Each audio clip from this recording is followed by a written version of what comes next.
बाबुल university के चार दोस्त अश्विन, प्रीति, हर्ष और अन्नू एक साथ एक ही कॉलेज में पढ़ते थे। कॉलेज के टीचर्स ने तय किया कि वो कॉलेज के स्टूडेंट्स को अम्यूजमेंट पार्क घुमाने ले जाएंगे।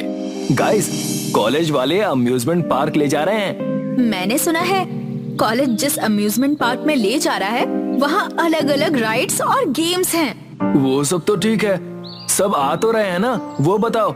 अरे ये भी कोई पूछने वाली बात है? मैंने तो सोच भी लिया है हम वहाँ क्या क्या करने वाले हैं। अम्यूजमेंट पार्क में एस्केप रूम्स भी होते हैं, हम चारों वो खेलेंगे जाकर। अम्यूजमेंट पार्क गए नहीं और ये ख्वाब देखने लग गई। एक हफ्ते बाद सब बच्चे बस में बैठकर अम्यूजमेंट पार्क के लिए निकल जाते हैं। थोड़ी देर बाद वो लोग अम्यूजमेंट पार्क पहुंच जाते हैं। गाइस, चलो किसी झूले पर बैठते हैं। हाँ हाँ चलो। अरे शांत हो जाओ, हम लोग कॉलेज स्टूडेंट्स हैं। इतना बच्चों की तरह क्यों एक्साइटेड हो रहे हो? जाने दो प्रीति, मुझे लगता है कभी कभी हमें अपने अंदर के बच्चे को बाहर लाना चाहिए। और अम्यूजमेंट पार्क तो ऐसी जगह है जहाँ बड़े लोग भी बच्चे बन जाते हैं। अश्विन, क्या तुम्हें वो दिख रहा है जो मुझे दिख रहा है? क्या? प्रीति को अम्यूजमेंट पार्क में एस्केप रूम दिखता है। अनु इसी के अंदर जाने की बात कर रही थी ना? ओह, एस्केप रूम, चलो गाइस। मैंने सुना है कि इसके अंदर डराने वाले कुछ लोग भूत के भेष में डराते हैं। चलो अंदर जाकर देखते हैं कि ये एस्केप रूम है क्या। चारों एस्केप रूम के अंदर आ जाते हैं। अंदर घुसते ही उनके पीछे दरवाजा अपने आप बंद हो जाता है। रूम में एक टीवी होता है, दीवार पर एक पोस्टर पजल लगा होता है। गाइस, ये दरवाजा कैसे बंद हो गया और हम यहाँ से बाहर कैसे निकलेंगे? रिलैक्स हर्ष, ये सब ऑटोमेटिक रहता है। और रही बात निकलने की, वो हमें पजल या क्लू ढूंढकर खुद ही निकालना होगा। एस्केप रूम में रखा टीवी चालू हो जाता है। वेलकम, हमारे खूनी एस्केप रूम में आपका स्वागत है। यहाँ से आपको 3 रूम्स को पार करना होगा और हर एक रूम को पार करने के लिए आपको पजल और मिस्ट्रीज रिडल सॉल्व करने होंगे। एस्केप रूम पार करने के लिए आपके पास सिर्फ 30 मिनट हैं।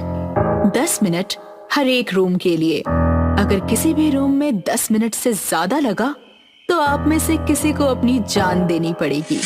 I wish you a very best of luck. जान देनी पड़ेगी? इसका क्या मतलब हुआ? गाइस, मुझे नहीं खेलना, मैं जा रहा हूँ। डूड, रिलैक्स, हम एस्केप रूम में हैं। ये सब बातें वो डराने के लिए कहते हैं। एक बार फिर टीवी चालू होता है। एक और बात, आप लोग इस एस्केप रूम से अब बाहर नहीं निकल सकते जब तक आप तीनों रूम्स को पार नहीं कर लेते। अब आप खेलना शुरू कर सकते हैं। Your time starts now. चलो जल्दी क्लूज ढूंढना शुरू करो। यहाँ दीवार पर एक पोस्टर पजल है जिसके कुछ फोटोज मिसिंग हैं। अन्नू को एक ड्रॉर मिलता है जिसके अंदर कुछ फोटोज रखे होते हैं। गाइस, मिसिंग फोटोज यहाँ इस ड्रॉर में रखी हुई हैं और एक नोट भी रखा हुआ है यहाँ। जल्दी यहाँ लेकर आओ अन्नू, हमारे पास समय कम है। प्रीति उन मिसिंग फोटोज को देखती है और उस नोट को पढ़ती है। इस नोट में किसी तरह का रिडल है। अगर नसीब हाथ की लकीरों में होती है तो उंगलियां नसीब से जुड़ी होती हैं। मुझे थोड़ा खून चखना है। मतलब इस रूम से बाहर निकलने का रास्ता हमारी उंगली में है? छोड़ो, पहले इस मिसिंग पोस्टर पीस को इस पोस्टर पर लगाओ। मिसिंग पोस्टर पीस को वो लोग पोस्टर पर लगा देते हैं। लगाते ही उन्हें पता चलता है कि पोस्टर पर एक 4 हाथ वाले शैतान का चित्र है। पोस्टर लगाते ही पोस्टर के नीचे रखे टेबल से एक ड्रॉर बाहर आता है जिसमें एक अजीबोगरीब फिंगरप्रिंट स्कैनर रखा होता है। ये फिंगरप्रिंट स्कैनर थोड़ा अजीब नहीं है? इसमें तो उंगलियां रखनी पड़ेंगी और इसमें ब्लेड भी लगा है। इसमें बस हमें अपनी उंगली रखनी है, उसके बाद ये रूम का दरवाजा खुल जाएगा। मगर उंगली रखेगा कौन? गाइस देखो, हमारे पास ज्यादा समय नहीं है, मैं ही रख देती हूँ। जैसे ही प्रीति उस फिंगरप्रिंट स्कैनर पर अपनी उंगली रखती है, उसकी उंगली कट जाती है। मेरी उंगली, मेरी उंगली।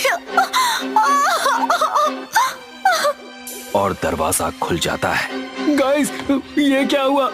प्रीति की उंगली कट गई। तुम लोगों ने कहा था कि ये सिर्फ डराने के लिए कहते हैं। मुझे बाहर जाना है। अरे ये तो सच में खूनी एस्केप रूम है। ये कहाँ फंस गए? इसमें से बाहर निकलने के लिए हमें अब ये खूनी गेम खेलना ही होगा। प्रीति अपनी उंगली पर कपड़ा बांध लेती है और सब दूसरे रूम में चले जाते हैं। इसके बाद वहां पर रखा टीवी फिर से चालू होता है और उसमें वही औरत फिर से आती है। कॉन्ग्रेचुलेशंस गाइस, तुम लोग एस्केप रूम के दूसरे पड़ाव तक पहुंच चुके हो। ये है एक हॉस्पिटल रूम। यहाँ पर गेम थोड़ा और सीरियस हो चुका है क्योंकि अब तुम्हारे खून का स्वाद एस्केप रूम के गोश्त ने चख लिया है। So your time starts now. मुझे बाहर जाना है। मुझे ये गेम अब और नहीं खेलना है। मुझे कोई बचाओ। प्लीज कोई तो बाहर निकालो प्लीज।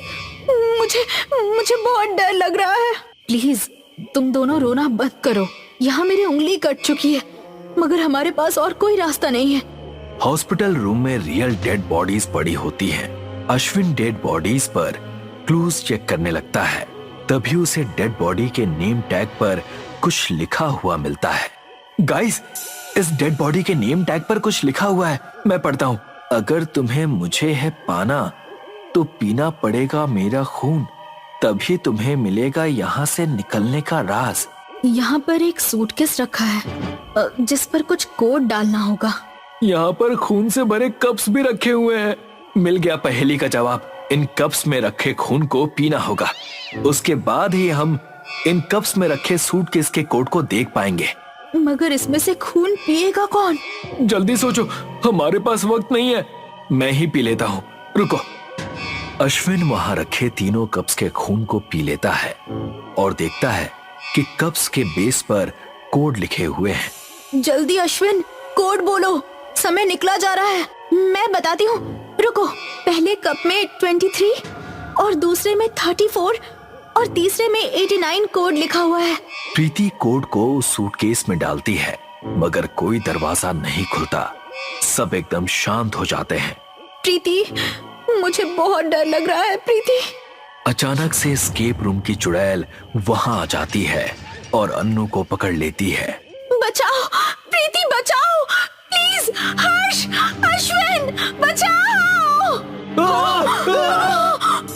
एस्केप रूम की चुड़ैल के हाथ में अचानक से चेन सॉ आ जाता है और वो अन्नू को बेरहमी से बीच में से ही काट देती है और वहां पर रखा टीवी एक बार फिर से चालू हो जाता है। हाय गाइस, अनफॉर्चुनेटली आप लोग इस रूम को समय पर खोल नहीं पाए। जैसा कि मैंने आप लोगों को रूल समझाया था, अगर 10 मिनट में एक एस्केप रूम से बाहर नहीं आए तो आपको जान देनी पड़ेगी। एनीवे, कॉन्ग्रेचुलेशन, अब आप आगे बढ़ सकते हैं। All the best. वो लोग दूसरे रूम में चले जाते हैं। दूसरे रूम में 3 टेबल होते हैं जिन पर लाल बटन लगा होता है। स्वागत है एस्केप रूम के आखिरी पड़ाव पर। जैसा कि आप देख सकते हैं, आपके सामने 3 टेबल्स हैं। आप तीनों से मैं कुछ मैथ्स के सवाल पूछूंगी। अगर आपको उसका जवाब पता हो तो सामने रखे हुए लाल बटन को दबा देना। अगर किसी का जवाब गलत रहा तो उसका सफर यहीं पर खत्म हो जाएगा। और हाँ, यहाँ से सिर्फ आप तीनों में से एक ही विनर हो सकता है। तो चलिए शुरू करते हैं। नहीं, मेरा मैथ्स बिल्कुल स्ट्रांग नहीं है। मैं क्या करूं? क्या करूं? ध्यान से प्रीति, ध्यान से हर्ष। पहला सवाल, एक स्कूल में 45 बच्चे हैं। उन्हें 5-5 के ग्रुप में बांटेंगे तो कितने ग्रुप्स बनेंगे? हर्ष अपने सामने रखे लाल बटन को दबा देता है। मैं बताता हूँ इसका आंसर। मैं बताता हूँ, इसका आंसर 6 है। नहीं स्टूपिड, इसका आंसर 6 नहीं है, 9 है। क्या? अनफॉर्चुनेटली आपका आंसर रॉन्ग है। हर्ष जी, आपका सफर अब यहीं पर खत्म होता है। पीछे से एस्केप रूम चुड़ैल आती है और अपने चेन सॉ से उसे सिर से लेकर पैर तक बीच में से काट देती है। नहीं, नहीं हर्ष, नहीं। हर्ष नहीं, मुझे बहुत डर लग रहा है। मुझे बहुत डर लग रहा है। प्लीज मुझे यहाँ से बाहर निकालो। डरो मत प्रीति, तुम्हें कुछ नहीं होगा। मैं तुमसे वादा करता हूँ। चलिए आगे बढ़ते हैं अगले सवाल की तरफ। जो भी इस सवाल का जवाब देगा वो बन जाएगा खूनी एस्केप रूम का विनर। और अगर कोई नहीं बता पाया तो सब ये गेम हार जाएंगे। तो बताइए इस सवाल का जवाब। एक दुकान में 120 चॉकलेट्स हैं। दुकानदार ने 1/3 चॉकलेट्स बेच दी और 15 और खरीद ली। अब दुकान में कितनी चॉकलेट्स हैं? प्रीति, मैं तुमसे कुछ कहना चाहता था। बोलो अश्विन, क्या हुआ? जल्दी बोलो। तुम यहाँ से जिंदा वापस जाओगी। इस सवाल का जवाब 95 है। और याद रखना, मैं तुमसे बहुत प्यार करता हूँ। अश्विन लाल बटन दबा देता है और गलत आंसर देता है। इसका आंसर 1000 है। गलत जवाब। अनफॉर्चुनेटली अश्विन, आपका सफर यहाँ पर खत्म होता है। एस्केप रूम चुड़ैल चेन सॉ लेकर आ जाती है और मरने से पहले अश्विन मुस्कुराकर प्रीति से कहता है, I love you Preeti, farewell, bye. Escape room चुड़ैल उसका गला चेन सॉ से काट देती है। नहीं नहीं अश्विन, नहीं, मुझे छोड़कर मत जाओ, नहीं। क्या आपको इसका जवाब पता है? हाँ, इसका जवाब 95 है। सही जवाब। आप बनती है इस एस्केप रूम की विनर। प्रीति एस्केप रूम से अकेले बाहर आती है और सारी बातें टीचर्स और पुलिस को बताती है, मगर उसका कोई विश्वास नहीं करता है और किसी को भी कभी भी अश्विन, अन्नू और हर्ष की लाश नहीं मिलती है। सेंट जोन्स शहर का जाना माना मेडिकल कॉलेज था। धीरे धीरे उस कॉलेज के बारे में अफवाहें फैलने लगी और वो कॉलेज बंद हो गया और वक्त के साथ साथ धीरे धीरे खंडहर में बदल गया। मगर इसके साथ ही उस खंडहर के आसपास अजीबोगरीब घटनाएं घटने लगी। उसके आसपास होने वाली अचानक मौतें लोगों के डर का कारण बनने लगी। एक रोज एक लड़की अपने पालतू डॉग को शाम के वक्त घुमा रही थी कि तभी प्लूटो, अरे रुको, कहाँ जा रहे हो? उफ! लड़की का डॉग उसके हाथ से चैन छुड़ाकर भागता हुआ टूटे हुए मेडिकल कॉलेज के अंदर चला गया। लड़की भी आवाज लगाती हुई उसके पीछे चली गई। अंदर काफी अंधेरा था। प्लूटो, प्लूटो, कहाँ हो तुम? Come here. लड़की जैसे ही अपने मोबाइल का टॉर्च ऑन करके देखती है, भयानक चेहरों वाले कुछ लोग प्लूटो के अंगों को बैठे चबा रहे थे। वो खौफनाक नजारा देखकर लड़की बेहोश हो गई और उसके बाद उस लड़की का कुछ पता नहीं चला। इस घटना के कुछ दिन बाद जब एक रात तेज बारिश हो रही थी और एक टैक्सी वाला पैसेंजर्स को लेकर वहां से गुजर रहा था। ऐसी तूफानी बारिश पहली बार देख रहा हूँ। लग रहा है कि आज पूरा शहर ही डुबा देगी। एकदम सही कहा साहब, आज से पहले इतनी भारी बरसात नहीं हुई। गाड़ी के चारों टायर पानी में डूबे हुए हैं। लगता है साइड में रुकना पड़ेगा। हाँ भैया, गाड़ी कुछ देर के लिए साइड में रोक लो, बारिश कम होते ही निकल जाएंगे। टैक्सी वाले ने गाड़ी को उसी टूटे हुए कॉलेज के नजदीक जाकर रोक दिया और वो दोनों फौरन टैक्सी से निकलकर उस टूटी हुई इमारत के अंदर चले गए। अचानक उन्हें वहाँ एक गार्ड दिखाई देता है। अरे आप लोग यहाँ खड़े भीग क्यों रहे हैं? अंदर चलिए, बैठने की अच्छी व्यवस्था है। बारिश से बचने के लिए पैसेंजर्स और टैक्सी वाला उसके साथ टूटे हुए कॉलेज की बिल्डिंग के अंदर चले गए। पर कुछ ही पलों बाद टैक्सी ड्राइवर और पैसेंजर्स की दर्दनाक चीख से बिल्डिंग थर्रा उठी।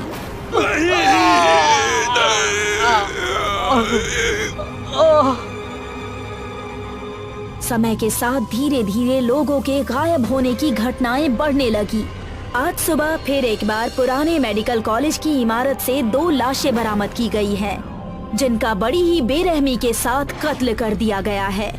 प्रशासन ने जांच के आदेश दिए हैं। ऐसी घटनाओं का रहस्य जानने के लिए एक पत्रकार नीरज रात के समय उस खंडहर में पहुंचा।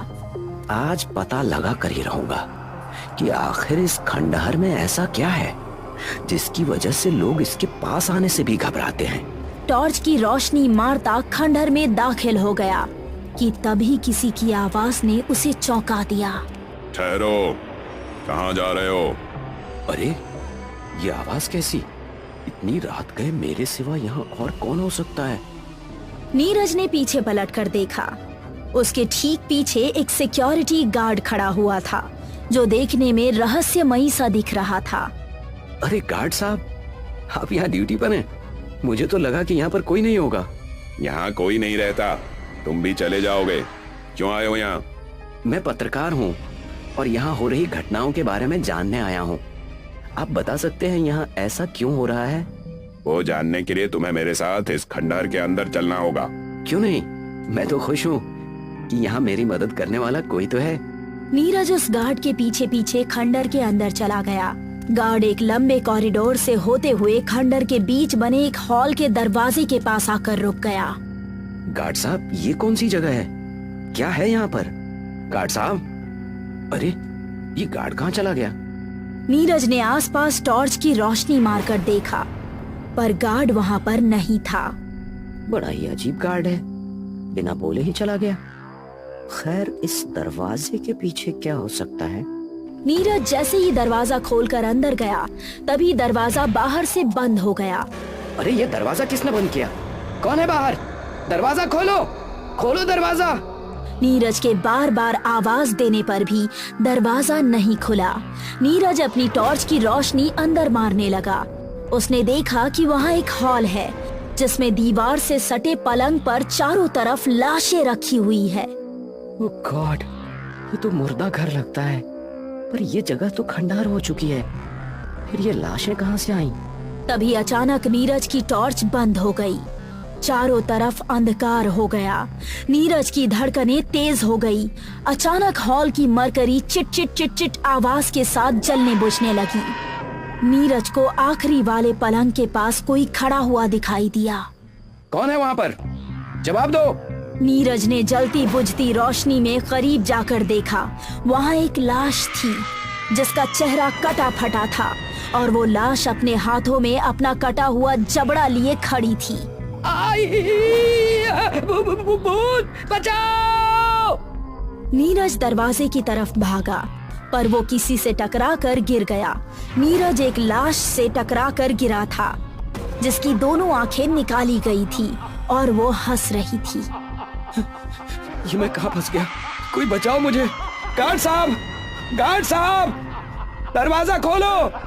तभी मरकरी की लाइट में नीरज ने देखा कि उसके सामने वही सिक्योरिटी गार्ड खड़ा था, जिसने उसे कुछ देर पहले यहाँ लेकर आया था। गार्ड साहब, बचाओ मुझे! यहाँ भूत है, यहाँ भूत है। आप कहाँ चले गए थे और अंदर कैसे आए? दरवाजा तो बाहर से बंद है। गार्ड नीरज की बात के जवाब में भयानक हंसी हंस रहा था और अगले ही पल नीरज ने एक भयानक मंजर देखा। मुर्दा घर के सारे मुर्दे नीरज के चारों तरफ घेरा बनाकर खड़े हुए थे और उस गार्ड के साथ हंस रहे थे। कुछ समझ में आया तेरे? इस हॉल में सिर्फ तू ही ऐसा है जो जिंदा है। मैं भी एक बार इन मुर्दों का शिकार बना था। आज तेरी बारी है। देखो, मुझे जाने दो। मैंने क्या बिगाड़ा है तुम लोगों का? इन मुर्दों ने भी किसी का क्या बिगाड़ा था? जब यहाँ कॉलेज था तो एक्सीडेंट में मारे गए लोगों की लाशों को यहाँ पर लाया जाता था। उन लाशों को बड़ी बेरहमी से काटा और फाड़ा जाता था। अकाल मौत के बाद इनके शरीर को भी सजा दी जाती थी। अब इन सब की आत्माएं यहीं रहती हैं और यहाँ आने वाले हर इंसान को अपना निवाला बनाती हैं। नहीं, नहीं, छोड़ दो मुझे, जाने दो, जाने दो मुझे। देखते ही देखते सभी मुर्दे नीरज पर टूट पड़े। भूत, बचाओ! और उसके टुकड़े टुकड़े कर दिए। अब नीरज की आत्मा भी उन मुर्दों के साथ खड़ी थी और अपने शरीर के टुकड़ों को देखकर हंस रही थी। नीरज भी भूतिया कॉलेज के मुर्दों का शिकार बन चुका था।